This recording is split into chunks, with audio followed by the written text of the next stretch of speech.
അടിപൊളി മഴയൊക്കെ ആസ്വദിച്ച് ഇങ്ങനെ ഇരുന്നപ്പോഴാണ് നല്ലൊരു മധുരമുള്ള ചൂടുള്ളൊരു അപ്പത്തിന് പുതിയത്. അപ്പോൾ വേഗം നമുക്ക് അടുക്കളയിൽ പോയിട്ട് ഒരു അപ്പം ഉണ്ടാക്കിയാലോ. ഇന്ന് ഈ ഒരു ഐറ്റമാണ് കേട്ടോ ഉണ്ടാക്കുന്നത്. ഈ മഴയത്ത് നല്ല ചൂടുള്ള കട്ടൻ ചായൻ്റെ കൂടെ കഴിക്കാൻ പറ്റിയ നല്ല അടിപൊളി ടേസ്റ്റുള്ള ഒരു കലത്തപ്പം എന്നൊക്കെ പറയാം. എന്നാലും ഞാൻ ഉണ്ടാക്കുന്ന രീതിയിൽ ഞാനൊന്ന് കാണിച്ചു തരാം കേട്ടോ. നല്ല അടിപൊളി ടേസ്റ്റുമാണ്, നല്ല സോഫ്റ്റുമാണ്. അപ്പോൾ അളവും കാര്യങ്ങളൊക്കെ ഞാൻ താഴെ കൊടുക്കാം കേട്ടോ. ഇപ്പോൾ ഞാനിത് ഉണ്ടാക്കുന്ന രീതി ഞാൻ എങ്ങനെയാണെന്ന് കാണിച്ചു തരാം. ആദ്യം തന്നെ 3 മണിക്കൂർ പച്ചരി വെള്ളത്തിലിട്ട് കുതിർത്ത് വെച്ചതാണ്. അത് മിക്സിയുടെ ജാറിലിട്ടിട്ട് അതിൽ കുറച്ച് ചോറും കൂടെ ഇട്ടിട്ട് അതിൻ്റെ അളവൊക്കെ ഞാൻ എന്തായാലും ഞാൻ അടിയിൽ കൊടുക്കാം. 1 കപ്പ് വെള്ളം കൂടെ ഒഴിച്ചു കൊടുത്തു. ഇതിനിടയിൽ ശർക്കര ഞാൻ ഉരുക്കാൻ വേണ്ടിയിട്ട് ഗ്യാസിന്മേൽ വെച്ചതാണ് കേട്ടോ. കുറച്ച് വെള്ളം കൂടെ ഒഴിച്ചു കൊടുത്തിട്ട് അതങ്ങനെ ഗ്യാസിന്മേൽ ഇരുന്നിട്ട് റെഡി ആയിക്കൊണ്ടിരിക്കുന്നുണ്ട്. ഇനി ഈ അരക്കാൻ വെച്ച അരിയിൽ 1 കപ്പ് ചോറ് ഇട്ട് കൊടുത്തല്ലോ, അതിൻ്റെ കൂടെ തന്നെ 2 ഏലക്കായും കൂടെ ഇട്ട് കൊടുത്തു കേട്ടോ. എന്നിട്ട് നന്നായിട്ട് അരച്ചെടുക്കുക. ഈ 1 കപ്പ് വെള്ളം മാത്രം ഒഴിച്ചു കൊടുത്താൽ മതി. കണ്ടോ, ഈ ഒരു പരുവത്തിൽ ഈ ഒരു കട്ടിക്ക് വേണം അരച്ചെടുക്കാൻ വേണ്ടിയിട്ട്. ഇതിനി ഞാനിത് ഒരു പാത്രത്തേക്ക് മാറ്റി കൊടുക്കാം.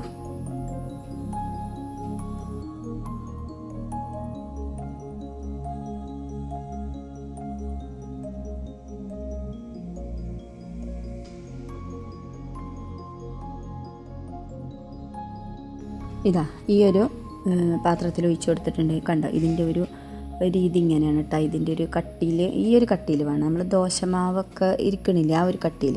ഇനിയിപ്പോൾ ഇതിൽ ഞാൻ ചിരവി വെച്ച തേങ്ങ ഉണ്ടായിരുന്നു, അത് വേണമെങ്കിൽ ഇട്ട് കൊടുത്താൽ മതി. അതിൽ കുറച്ച് സോഡാപ്പൊടി, ആവശ്യത്തിനുള്ള ഉപ്പും കൂടെ ഇട്ട് കൊടുത്തു. ഇനിയിപ്പോൾ ചെറിയ ജീരകം 1 സ്പൂൺ ഇട്ട് കൊടുക്കുക. ഇനിയിപ്പോൾ ഈ ശർക്കര ഉരുക്കിയെടുത്തതില്ലേ, അത് നല്ല ചൂട് തന്നെ അയക്ക് ഒഴിച്ച് കൊടുക്കണം കേട്ടോ. ആ ചൂടിൽ തന്നെ ഒഴിച്ച് കൊടുക്കും, അപ്പം തന്നെ ഇളക്കും വേണം. അപ്പോഴാണ് നമുക്ക് നന്നായിട്ട് നല്ല സോഫ്റ്റായിട്ടും ഉള്ളിൽ നല്ലോണം ഇങ്ങനെ ആരക്കയറ്റ് ഇങ്ങനെ നിൽക്കൂലേ, അങ്ങനെ കിട്ടണത്. ഈ ഒരു ചൂട് തന്നെ അത് ഒഴിച്ച് കൊടുക്കണം കേട്ടോ. ഇനിയിപ്പോൾ ഒരു പാൻ, ഞാൻ ഈ ഫ്രൈ പാനിലാണ് കേട്ടോ ചുവട്ട് കട്ടിയുള്ള പാത്രത്തിൽ വെക്കാന്നൊക്കെയാണ് വീഡിയോയിലൊക്കെ നോക്കിയപ്പോൾ കണ്ടത്. പക്ഷേ ഞാൻ ഈ ഒരു പാത്രത്തിൽ, നമ്മൾ പെട്ടെന്ന് ഉണ്ടാക്കിയെടുക്കണതല്ലേ, വളരെ സിമ്പിളായിട്ട് ഉണ്ടാക്കുന്ന രീതിയല്ലേ നമ്മൾ നോക്കണത്. അപ്പോൾ ഞാൻ നെയ്യ് ഒഴിച്ചു കൊടുത്തു. ഇതൊരു 2 സ്പൂണ് നെയ്യാണ് ഇതിൽ ഒഴിച്ചു കൊടുത്തത് കേട്ടോ. ഇനി നെയ്യൊക്കെ നന്നായിട്ട് മെൽറ്റായി വന്ന ശേഷം ചെറിയുള്ളി ഉണ്ടല്ലോ, ചെറിയുള്ളി ചെറുതായി അരിഞ്ഞു വെച്ചത് ഇട്ട് കൊടുക്കുക. കൂടെ തന്നെ തേങ്ങാക്കൊത്ത്, നമ്മൾ തേങ്ങ ചെറുതായിട്ട് ഇങ്ങനെ നുറുക്കിയെടുത്തതുണ്ടാവില്ലേ, അതും കൂടെ ഞാൻ അതിലിട്ട് കൊടുത്തു കേട്ടോ, ഈ നെയ്യിൽ.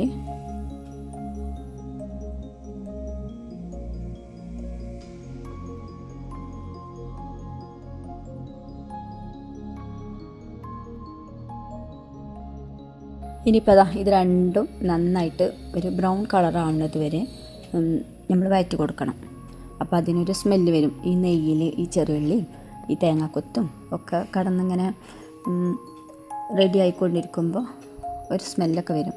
അത് നല്ല ബ്രൗൺ കളറാവുന്ന ടൈമിൽ നമ്മൾ ഈ കലക്കി വെച്ച മാവുണ്ടല്ലോ, ഈ കലക്കി വെച്ച കണ്ടോ, ഈ ഒരു പരുവത്തിലാണ് ഈ മാവ്. കട്ടി അധികം പാടില്ല കേട്ടോ. ഇങ്ങനെ ഈ ഒരു ലൂസ് തന്നെ കിട്ടണം, എന്നാലേ സോഫ്റ്റ് ആവുള്ളൂ. ഇല്ലെങ്കിൽ ആ കട്ടി തന്നെ നമ്മൾ ഒഴിച്ചു കൊടുത്താൽ ഇത്ര സോഫ്റ്റായി വരില്ല.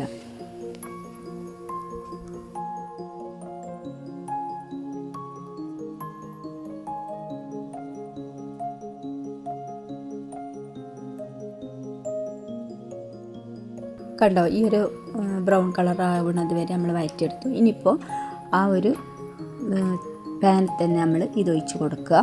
ആ ഒരു ചൂടിൽ തന്നെ ഒഴിച്ച് കൊടുക്കണം കേട്ടോ. ഇനിയിപ്പോൾ ഈ നമ്മൾ ഒഴിച്ച് കൊടുത്തപ്പോൾ ഈ തേങ്ങാക്കൊത്തുള്ളിയൊക്കെ ഓരോ ഭാഗത്തല്ലേ നിന്നത്. അപ്പോൾ മെല്ലെ ഈ സ്പൂൺ എടുത്തിട്ട് നമ്മൾ മെല്ലെ അതൊക്കെ എല്ലാ ഭാഗത്തു കൂടി ചെറുതായിട്ടൊന്ന് ആക്കി കൊടുക്കുക. ഇനി തീ നന്നായിട്ട് കുറച്ച് വെക്കണം കേട്ടോ.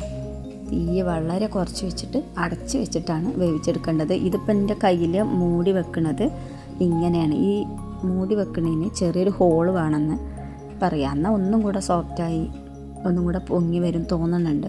ഞാനിപ്പോൾ ഇങ്ങനെ അടച്ച് വെച്ച രീതിയിൽ തന്നെ പെട്ടെന്ന് ഉണ്ടാക്കിയെടുത്തതാണ്. പക്ഷെ എന്നാലും അടിപൊളി നല്ല സോഫ്റ്റ് തന്നെ കിട്ടിട്ടോ.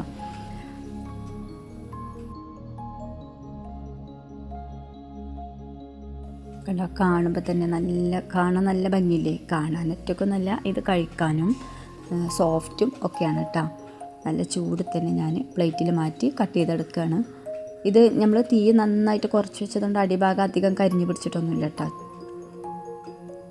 ഇനി മുറിച്ചെടുത്തിട്ട് ഞാനതിൻ്റെ സോഫ്റ്റും അതിൻ്റെ ഉൾഭാഗവും കാണിച്ചു തരാം. അത്ര അടിപൊളിയായിട്ട് തന്നെ കിട്ടി. ഇതിപ്പോൾ കുക്കറിലോ ചുവട് കട്ടിയുള്ള നല്ലൊരു പാത്രത്തിലോ അങ്ങനെയൊക്കെ വെച്ചിട്ട് വേവിച്ചെടുക്കണവരുണ്ട്. പക്ഷെ ഞാൻ എളുപ്പം, നമുക്ക് ഓരോ സമയത്ത് ഓരോ തോന്നലാണല്ലോ, ആ ടൈമിൽ പെട്ടെന്ന് ഉണ്ടാക്കിയെടുക്കാൻ പറ്റിയൊരു അടിപൊളിയായിട്ട് നല്ല റെസിപ്പി കാണിച്ചു തന്നതാണ്. ഇത് ഞാൻ ഉണ്ടാക്കിയപ്പോൾ നന്നായിട്ട് എനിക്ക് 100% പെർഫെക്റ്റായിട്ട് തന്നെ കിട്ടി. അപ്പോൾ വീഡിയോ കണ്ട് ഇഷ്ടപ്പെടുകയാണെങ്കിൽ സപ്പോർട്ട് ചെയ്യുക, സബ്സ്ക്രൈബ് ചെയ്യുക. ചാനലൊക്കെ കണ്ടിട്ട് കുഞ്ഞു കുഞ്ഞു റെസിപ്പികളൊക്കെ ഉണ്ട്, എല്ലാവരും അതൊക്കെ കണ്ടിട്ട് ലൈക്കും കമൻറ്റും ഒക്കെ അറിയിക്കുക കേട്ടോ. അപ്പോൾ വീണ്ടും നല്ലൊരു വീഡിയോ ആയിട്ട് വീണ്ടും കാണാം.